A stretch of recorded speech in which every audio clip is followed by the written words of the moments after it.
Ladies and gentlemen of the media, before I say anything, may I please introduce you to our Prime Minister Emeritus, Dr. Ruakana Rugunda. He's one of the most eminent leaders in our country at the international level as well. He served as ambassador here, Prime Minister many years, and is now senior presidential envoy and the one who is leading our lobbying effort. We are also very honored to have here Ambassador Kakonge, who is the Uganda ambassador to the United States, based in Washington, D.C. And earlier I told you how touched we are that Mr. Salim Lone, who is one of the survivors of that horrific attack in Baghdad in 2003, is today here with us on this very poignant occasion. So thank you. I'm happy to be with you, and I'll take your questions. Go ahead. Thank you. My name is Damilola. I write for PASBU. My first question, there's been a lot of speculations around why you're just coming out now. Not only have you been an institution within the UN for a long time ago, the last time you had any position at the UN was 2005.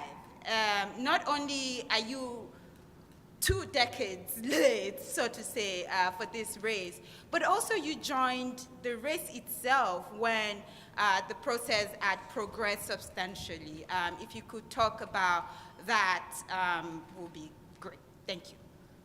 Well, just 2 things. I hope that my breadth and depth of experience, covering some 4 decades, covering all 3 pillars of the United Nations, meaning peace and security, on which I've worked in the Security Council as Under-Secretary General, but also when I was president of International Peace Academy, now IPI, my work on development and my work on human rights. Human rights, together with Prime Minister Dr. Ruakana Rugunda, we cut our teeth in the struggle against the rule of Idi Amin in Uganda. So all my adult life, I have been engaged in the promotion of human rights. So I hope that that breadth and depth of experience is what the UN needs today. More than that, some of you may know that in the leadership positions I've occupied here at the UN and elsewhere, my trademark has been 2 things: forging consensus, building consensus, even when things are very contentious. 2 examples you may recall. One, the Otunnu formula, which is now being used since 1981 to elect the Secretary General. I was able to put that together in 1981.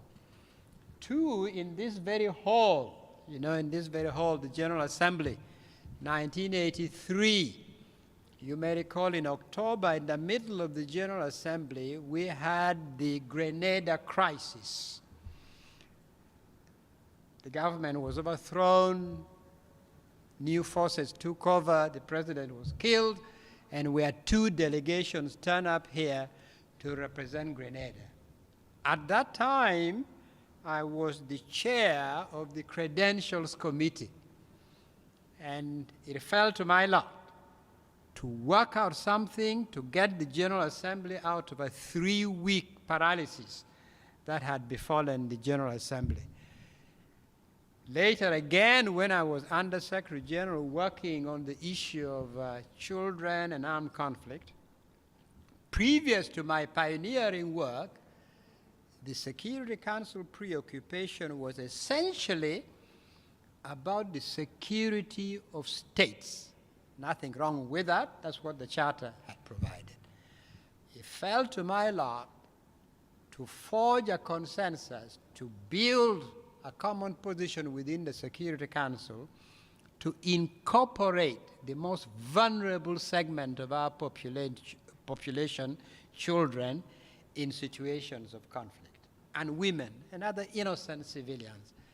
That machinery is now being expanded to incorporate very important provision for protection, for enforcement, and I'm very happy about that. So really, I bring that experience. And now just you may have heard, when I began receiving calls and messages from around the globe suggesting that I should consider entering this race, I was not in New York.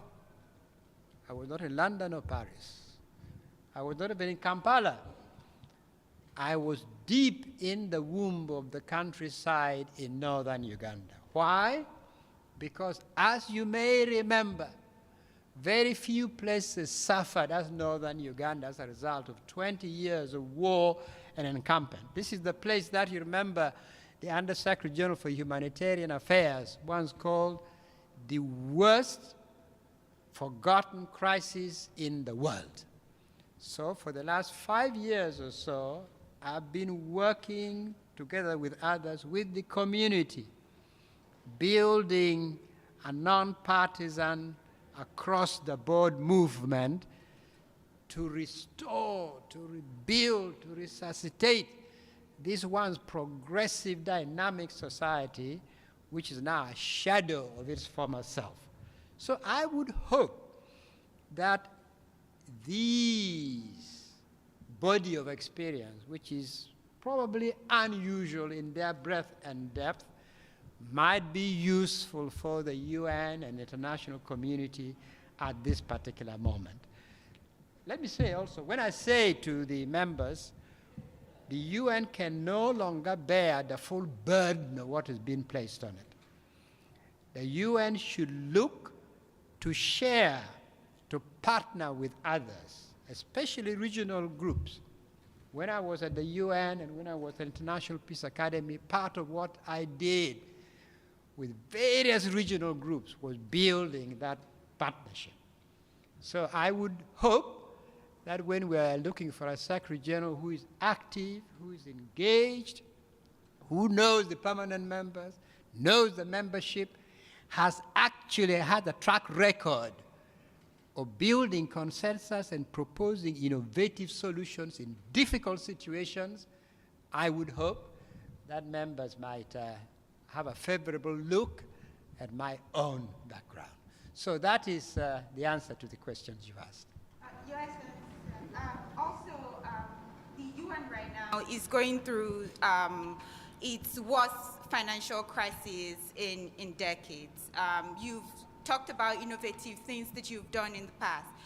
What new solutions might you have in solving this perennial problem for the UN right now? First, Madam, I have said that the enterprise of reform today at the UN is not an optional choice. Where the UN finds itself today, this is an imperative. We cannot continue with business as usual. The UN is at risk. We'll make a grave error of judgment if we continued as is. But the purpose of doing fundamental reforms at the UN is precisely to strengthen an institution that is needed in the world. You heard all the questions from member states, showing the role that they see the UN playing, what they expect from the UN. And for the UN to play the role expected of member states and what the Charter provides needs to be a legitimate UN, a credible UN, a UN whose culture and method of work builds its legitimacy and impact. So that is what I hope that the reform I'm proposing will do. Not kill multilateralism, but rebuild it, reposition it, strengthen it, create more impact on the ground so that we have what I would call the UN of service.